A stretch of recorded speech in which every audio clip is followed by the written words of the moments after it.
Yo, what up guys, I'm Sammy and welcome back to the Soul Brothers channel. And today I'm going to be doing a versus video between the Nike Lebron 19 and the Nike Lebron 19 Low. So there is a huge price difference between both of these shoes. The Lebron 19 is going for $200, Nike's most expensive shoe, right? And then the Lebron 19 Low is going for $160, so a $40 price difference. Which one should you get and which one is the better performer and which shoe is going to be better for you? We're going to try to figure that out in this video. If you guys do want to cop either of these shoes, I'll try to leave an affiliate link in the description box. But let's get started off with the Tracciones. And look, it's the same exact pattern. We have a nub pattern for both of the shoes. So you would think it would be the same. But it's actually not. I don't know what it is. I don't know what they did differently in the Lebron 19 Low. Maybe, I mean, obviously they probably changed up the rubber compound, right? But yeah, I mean, this kind of confirms my theory of, I don't think the pattern is as important as the rubber compound. I've seen so many different outsole patterns that they're just weird. You know what I mean? They look weird and it doesn't look like it's gonna be good, but then it's just surprisingly really good. You know what I mean? And there's some that you're just like, oh, that looks very aggressive, like aggressive herringbone. It's just not that good. And in this instance, we have the same exact outsole pattern, and the Lebron 19 Low is just so much better. The Lebron 19 is terrible. I played it in a lot. I tried to break it in, and it just never broke in nicely, and the bite never really got good. You know what I mean? And the Lebron 19 Low, I did have to break it in a little bit, but once I did, the bite got actually really, really good. So if you're playing on a clean court, the Lebron 19 Low, way better. If you're playing on a dusty court, the Lebron 19 Low also does pick up dust, and it's really hard to wipe off, but the Lebron 19 just never has had a good bite in the first place, so it's not even gonna bite on the dusty court very well. And for durability, they're both the same exact pattern, and they're just really small nubs, so they both feel pretty damn similar as far as durability goes, and it doesn't feel like it's gonna be good for outdoor use. So don't use either of these shoes for an outdoor court, and of course they're super expensive, right? So yeah, the Low surprisingly is a lot better for traction performance than the Lebron 19. So there's that. Moving on to the heel to toe transition, I would actually say the Low is smoother, right? So here in the heel, they're both very smooth. We have a crazy air unit, which has a lot of compression. We have a rounded shape in both of the shoes, as you guys can see. So very smooth here in the heel. And then in the forefoot, we have a crazy curved shape. And actually, the Lebron 19 is a little bit flatter. Interesting. And not only is the Lebron 19 flatter, it has no flex in the forefoot and also here in the midfoot, which makes for good torsion support, right? But the Lebron 19 is just like, it just feels a lot smoother, you know what I mean? Just because of that forefoot flex. But of course it does have not as good torsional support, but I didn't have any issues with my arch hurting like I did in the Kyrie Low 5 for some reason. So yeah, overall heel to toe transition, I would say the Lebron 19 Low is a little bit smoother here in the forefoot. All right, moving on to the cushioning setup. So of course they both have terrible court feel. As per usual in the Lebron, terrible court feel, absolutely terrible. I mean, I was switching in between the Lebron 19 Low and also the Lebron 19, and also I'm testing like the KD15, KD14, and my backups like the PG6 and the Curry 9 are just so low to the ground, and I like those. And when I switch from those to like these shoes, I'm like, yo, it just feels so high, and honestly it feels a little like unstable, even though it's not, you know what I mean? I don't know how to explain it, you know? But either way, in the forefoot though, I would say the Low is just a tiny bit lower to the ground, but it's pretty negligible, right? And then here in the heel, of course, it's the same because we have the same exact air unit pretty much. And we have a crazy amount of compression, really good impact protection on heel strikes. But of course, here in the regular Lebron 19, we have a crazy forefoot zoom unit. For me personally, it is a little bit harder to feel when I'm just playing around, right? I have to be really playing, like sprinting down the court to actually feel the crazy bounce in the forefoot just because I'm a lighter dude, right? But here in the Lebron 19 Low, the react is definitely a lot easier to feel. It's softer underneath your foot in the forefoot. And honestly, I like the Lebron 19 Low cushioning setup just a tiny bit more. Although I do like the Lebron 19 like crazy bounce sometimes, but honestly, it's a little too crazy for me sometimes, right? So the overall kind of like everyday shoe that I would pick it would be the Lebron 19 Low as far as the cushioning setup goes. So there's that. Moving on to the materials. So yeah, like how is the LeBron 19 $40 more when we have this like plastic type of material? You know what I mean? It's like a textile like mesh material, but it feels like it's made of more like a plastic, right? And we have a lot of plastic on this shoe. Look at that. So much plastic actually. And the LeBron 19 Low, however, has this patent leather for this colorway, and the other colorways that are on Nike.com, it's like a nice leather material.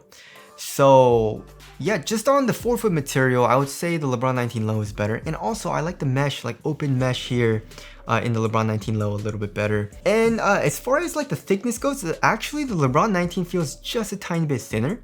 But to be honest, the Low also isn't like crazy thick or crazy bulky or anything. You know, it feels pretty damn nice in the forefoot.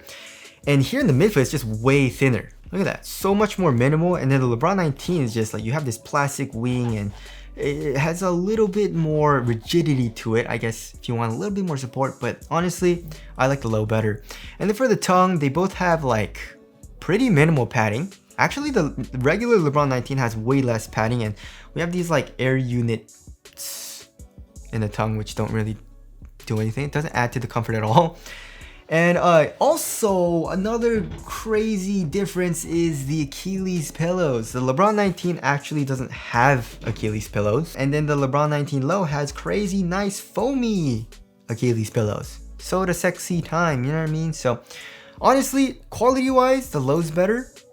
And also, it just feels better on foot. You know what I mean? It just feels a lot more minimal, especially like in the midfoot and ankle area. Also, I like the Achilles pads better, so that's gonna be a win for the Low. And it's $40 cheaper, which is kind of crazy, right? Alright, moving on to the fit. I went true to size for both of these shoes, and they both fit me very well, right? So my toes go right to the edge of the shoe in both of the shoes, and they're both extremely narrow fits. I would actually say the LeBron 19 is a little bit more snug here in the forefoot as far as like the forefoot fit goes. So LeBron 19 is pretty damn snug, and I can barely curl my toes up, but the LeBron 19 Low, I can't really curl my toes up. And also this patent leather is not gonna stretch out really at all, right? The LeBron 19, like this plastic kind of mesh material kind of like stretches out just a tiny bit once you like break it in and play in a little bit more. This patent leather is not gonna stretch out. Also the leather materials are not gonna stretch out that much either, so the fit that you get at first is the fit that you're gonna have to stay with for the lifetime of the shoe in the LeBron 19 Low. The LeBron 19 is gonna stretch out a little bit more, so yeah, I mean, if you like a nice snug fit, go true to size. If you want a roomier fit and you have a wide foot, probably go up like a full size in both of the shoes, right? Alright, moving on to the support. Lateral containment, zero issues in either of the shoes, right? So here in the LeBron 19, we have the foam coming up, acting as a sidewall, and we have this midfoot cage thing, right? And also we have the foam coming up and a crazy internal TPU heel counter. We just so much support. Your foot's not going anywhere here in the LeBron 19, and also in the LeBron 19 Low. As you guys can see, we have this rubber outsole coming up, acting as a sidewall. We have the foam coming up here in the heel, and we have an internal TPU heel counter. So lateral containment in both of the shoes is really good, and also lateral stability. They're both very, very wide. So looking in the forefoot, I guess, yes, it's pretty much identical, honestly, right? Yeah, it's identical. And then here in the heel, it's pretty much identical as well. So lateral stability is very good in both of the shoes, even though you're high up off the ground. As far as the ankle support goes, the LeBron 19 is going to be a little bit better, of course, because we have this, but honestly, it's not like that crazy. It's not that good. You know, it bends pretty easily and doesn't offer like a lot of ankle support. But of course, if you want a little bit, it's definitely better than the Low. All right, moving on to the weight. So of course, if you guys remember, the LeBron 19 is actually the heaviest shoe or basketball shoe that I've ever weighed on this channel, and it comes in at what, like 18 point something, 18.06 ounces, guys. 18 ounces. Like I feel bad for LeBron, dude. Imagine his big ass feet in the LeBron 19. I wonder, it's probably like 2 pounds. So 16 ounces is a pound. The LeBron 19 is heavier than a freaking pound, guys, in my size. So yeah, this shoe is ridiculously heavy, and they off a lot of weight here in the LeBron 19 Low. It's like 14 ounces at 13.97 ounces. So basically 14 ounces, 4 ounces lighter. That is a significant difference. And yeah, it feels way lighter in the LeBron 19 Low. It feels way more responsive as well, just because the traction is so much better. So yeah, I mean, the LeBron 19 Low just feels way better, and it feels a lot less stiff, you know, and it just feels better for me personally. All right, moving on to the ventilation. So through this material in the LeBron 19, there's just a tiny bit of airflow, right? Here in the LeBron 19 Low, of course, the patent leather, you're not gonna get anything, but through this mesh material, it's not a whole lot either. So actually, the LeBron 19 has a little bit more airflow. Therefore, it's a little bit better for ventilation than the LeBron 19 Low, surprisingly, right? All right, moving on to the aesthetics. I think I like the Low better, honestly, right? I like the swoosh a lot here on the midsole. It's just a cleaner look, and just not a huge fan. Also, I don't know if it's coming up on camera, but there's a lot of scuff marks on the plastic here. So anyways, tell us what you guys think looks better down in the comment section below. So wrapping things up, yep, get the LeBron 19 Low. It's cheaper, it's $40 cheaper, so way cheaper, and way better performance, right? Traction is a lot better. I actually like the cushioning setup better. Heel to toe transition is a little bit smoother because of the more flexible forefoot, more minimal materials, better quality materials, and it's 4 ounces lighter. So yeah, the LeBron 19 was a huge disappointment, not good at all, and I definitely feel like the LeBron 19 Low is way better. So if you were debating on which one to get, just stick with the Low. But anyways, that about concludes my versus video between the LeBron 19 and the LeBron 19 Low. If you guys do want to cop either of these shoes, I'll try to leave an affiliate link in the description box. But that's it, thank you guys for watching, and I'll see you guys in the next one.